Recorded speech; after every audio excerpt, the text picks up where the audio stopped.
네, 안녕하세요. 리피십니다. 어제는 개인적인 일정이 있어서 오늘 하루 늦춰서 수요일 날 리뷰를 하게 됐습니다. 오늘도 신어보고 하는 신발 리뷰 진행하려고 하고요. 제가 여름 신발 특집을 총 4편을 찍었는데 오늘 소개할 신발도 신어보고 하는 신발 리뷰이기도 하지만 여름 신발 특집 5탄을 진행해 보려고 합니다. 이름부터 소개해 드리면 나이키 ACG 줌에어 AO라는 제품이고요. ACG의 약자가 뭐냐면 올 컨디션스 기어라고 해요.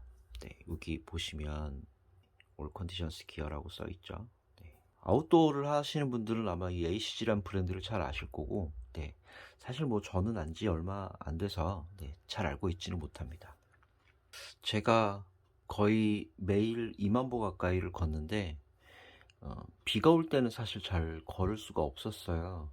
작년 7월에 보니까 거의 한 달의 절반 이상을 비 때문에 걷지 못했었는데, 네. 그때 이제 이런저런 궁리를 좀 해보다가 이 신발을 알게 됐습니다.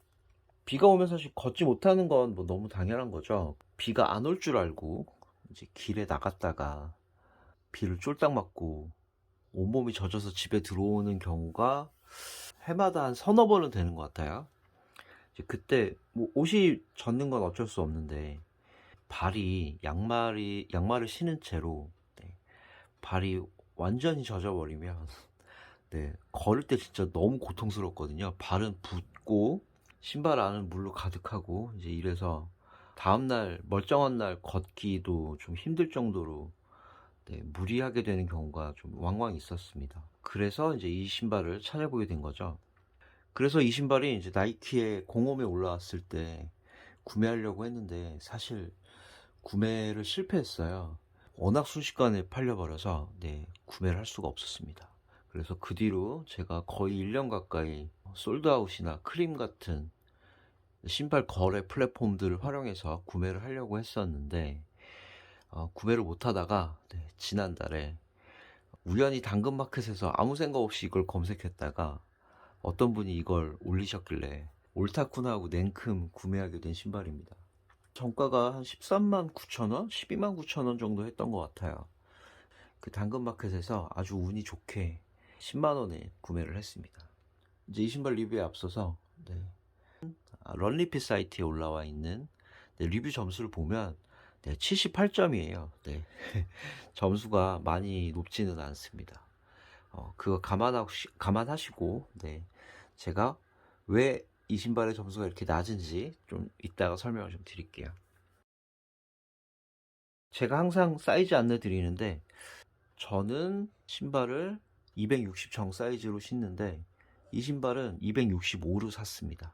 각종 리뷰들을 보니까 한 치수 크게 사는 게 좋다고 하셔서 실제로 한 치수 크게 샀고요. 이 신발 구매하실 때는 한 치수 크게 구매하셔도 괜찮을 것 같습니다. 신축성이 거의 없는 메쉬 소재이기 때문에 한 치수 크게 사셔서 조금 여유가 있도록 신으시는 게 발이 조금 조여드는 부분이 조금 덜하지 않을까 싶네요. 그러면 간단하게 이제 외관 설명 좀 해보겠습니다. 신발 자체 생긴 것 자체가 굉장히 특이하게 생겼어요. 제일 중요한 거 설명 안 드렸네요. 오늘 저와 함께 리뷰를 도와줄 친구는 누건담 피규어고요. 얘는 프라모델은 아니고 피규어입니다.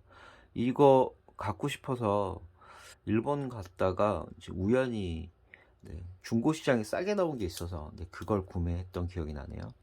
정상적인 루트로 구매한 게 아니라 이 신발과 뭔가 일맥상통하는 부분이 있어서 소개하게 됐고요. 이 신발 가격의 2배 정도 되는 제법 비싼 피규어입니다. 외관부터 좀 설명해 보면 여기 줌에어라고 쓰여져 있고 전체 소재는 메쉬 통 소재인데 메쉬 통 소재 위에 이제 가드나 이런 부분들을 고무 소재로 채워놓은 그런 형태의 신발이고요. 뒤에 보시면 트레일 프레임이라고 써 있어요. 통풍성이 좋은 트레킹화라고 이해하셔도 될 것 같아요. 앞부분에도 바위나 장애물로부터 발을 보호하기 위한 가드들이 아주 잘 되어 있고요. 이 메쉬 위에 이렇게 신발을 신는 부분에만 유연성을 조금 가미한 소재들로 이루어져 있고, 특이하게도 슈레이스가 안에 이 보호막 안으로 들어가 있습니다. 이 안에는 신발끈이 총 6개의 구멍이 있고요. 이걸 한 번에 당겨서 이제 착화감을 구성할 수 있도록 구현이 되어 있고, 그 위에 장애물로부터 보호할 수 있도록 이렇게 ACG라고 로고가 새겨진 덮개로 덮여 있는 구조입니다. 신발 들어가는 입구에는 이렇게 손가락으로 이 신발을 고정해서 아주 편하게 신기 좋도록 만들어 놓은 구조이고요.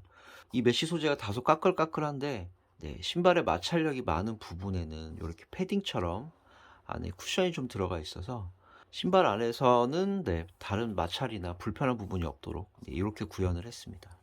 보통 이제 트레킹화라고 하면 고어텍스나 특별한 소재로 방수 기능이 좀 들어가 있게 마련인데, 방수 기능은 전혀 없습니다. 완전 전무하고요. 대신 비를 맞았을 때 또는 물에 이 신발이 들어갔을 때 빠르게 물을 배출할 수 있는 구조로 되어 있어요. 이렇게 인솔에도 구멍이 뚫려 있고요. 이 신발 안쪽에도 안 보이실 것 같아요. 구멍이 저 인솔 구멍만큼 구멍이 나 있고요. 이 바깥에도 이렇게 구멍이 나 있어서 신발 안으로 물이 들어오고 나가는데 어려움이 없도록 되어 있습니다. 드레이너지라고 배수구가 이렇게 3개가 나 있고요. 여기 보시면 스티키 러버라고 쓰여 있는데, 아웃솔은 실제로 트레킹도 가능할 정도로 굉장히 단단하고 땅을 잘 잡아줄 것 같이 생긴 그런 구조로 되어 있습니다. 여기저기 막 영어가 쓰여져 있네요. 이 신발의 그러면 장점과 단점을 좀 빠르게 살펴보도록 하겠습니다. 일단 첫 번째 장점은 실제로 일상생활용으로 신어도 크게 문제가 없을 만큼 아주 좋은 통기성을 가지고 있어요. 메쉬 소재가 얼마나 통기성이 좋으냐면 이렇게 또 조명을 가지고 왔습니다. 이렇게 보시면 거의 신발 안이 어떻게 되어 있는지 다 비칠 정도로 거의 완벽한 통기성이고요. 신고 있으면 거의 양말이 다 비칩니다. 그래서 이 신발에 또 주의점이 하나 있겠네요. 양말 색깔을 잘 고려하셔서 신으셔야 되는 그런 부분도 있기는 합니다. 첫 번째 장점, 통기성이 아주 좋다이고, 두 번째는 신고 벗기가 정말 편해요. 이 슈레이스가 그냥 풀려 있는 상태에서는 발을 넣고 그냥 신기만 하면 되는 구조이고요. 신발을 신은 다음에는 이걸 쭉 당겨서 내 발에 맞는 피팅감으로 조절을 한 다음에 여기 버튼을 눌러서 이렇게 쭉 내려서 조절하기만 하면 되는 그런 구조입니다. 실제로 아침에 출근할 때는 이렇게 좀 채워놓고 이제 걷다가 사무실에 가서 자리에 딱 앉자마자 이걸 딱 눌러서 이렇게 풀러놔요. 그러면 신발이 벗겨질 정도로 확 넓어지지는 않지만 그 발등을 조여주는 부분을 많이 해소시켜줘서 하루 종일 그냥 신고 있어도 될 정도의 편안한 착화감을 제공합니다. 그러면 이어서 단점도 빠르게 설명드려 볼게요. 보통 신발들이 신발끈이 있어서 발의 착화감을 잘 조절할 수 있도록 조여주잖아요. 근데 이 신발은 여기 유연한 부분을 슈레이스로 고정하기 때문에 발을 덮어주는, 발의 고정성을 만들어주는 부분은 아무래도 신발끈이 있는 신발보다는 좋지 않아요. 그래서 이 신발이 나름 고민한 흔적이 좀 보입니다. 안정적인 착화감을 제공하기 위해서 이 힐컵 부분이 다른 신발보다 조금 더 높아요. 그러니까 보통 신발이 한 이 정도에서 끝난다고 하면 이 신발은 여기 위에까지 조금 더 연장되어 있고 각도도 이렇게 안쪽으로 들어와 있는데, 이 각도와 이 높이가 살짝 문제가 됩니다. 뭐가 문제냐면 신발을 신고 발을 딱 이제 신발 위에 올려놨을 때 요 뒤에 끝부분이 발 뒤꿈치의 윗부분을 조금씩 긁어요. 그래서 제가 늘 얘기하지만 저는 2만 보 가까이를 걷잖아요. 뭐 하루에 10,000보 미만으로 이 신발을 신고 걷는다고 하면 사실 크게 문제는 없는 수준이에요. 근데 2만 보를 걷다 보니 한쪽 발에 이제 양쪽 발이니까 한쪽 발에 10,000번씩 여기가 마찰이 생기는 거죠. 그래서 어느 순간 신다 보면 갑자기 뒤축 부분이 조금 간지럽고 좀 불편한 느낌이 있습니다. 실컷보다 조금 높은 양말을 신으면 해소가 되겠죠. 네. 그래서 이 신발을 신을 때는 특별히 양말을 좀 신경 써서 신고 있습니다. 아웃솔이 다소 좀 두꺼운 편이에요. 네.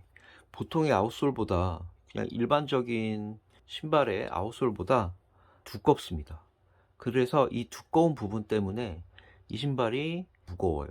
예. 가지고 있는 일반적인 운동화들에 비해서는 조금 무거운 편이고, 사실 등산화나 트레일 러닝화 같은 경우는 이렇게 장애물이나 일정하지 않은, 균일하지 않은 지형에 잘 적응할 수 있도록 아웃솔이 두껍게 나오잖아요. 그래서 이 신발이 트레일용으로 나온 신발이라서 이렇게 좀 두꺼운 게 아닌가 싶기는 합니다.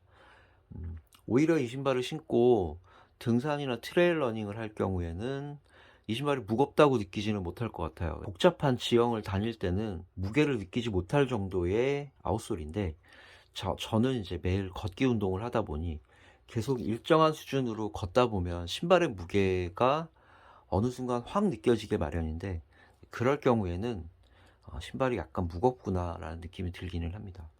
다시 얘기하지만 2만 보 정도 걸을 경우에 무겁다고 느낄 수준이라서 일상생활을 하시는 데는 아무런 문제가 없는 그런 신발입니다.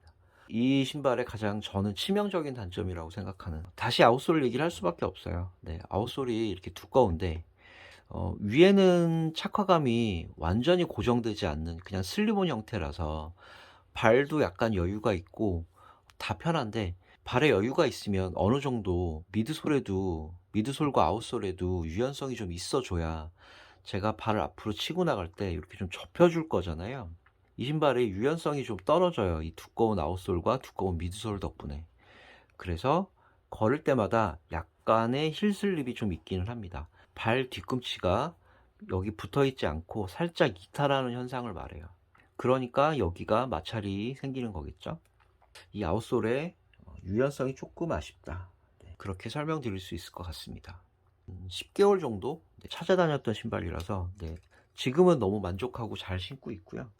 운동하려고 집을 나섰는데 중간에 비를 만나서 낭패를 보신 경험이 있으신 분들이라면 보험처럼 하나쯤 가지고 있으면 좋을 것 같은 신발이 아닐까 싶습니다. 이렇게 오늘은 나이키 에이시지 줌에어 AEO를 설명드렸고요. 다음 주 이 시간에도 다른 신발로 찾아오도록 하겠습니다. 오늘도 시청해 주셔서 감사하고요. 이 더운 장마에 장마 피해 없으셨으면 좋겠고, 틈틈이 좀 걸으셔서 건강 유지하셨으면 좋겠습니다. 오늘도 시청해 주셔서 감사합니다. 안녕히 계세요.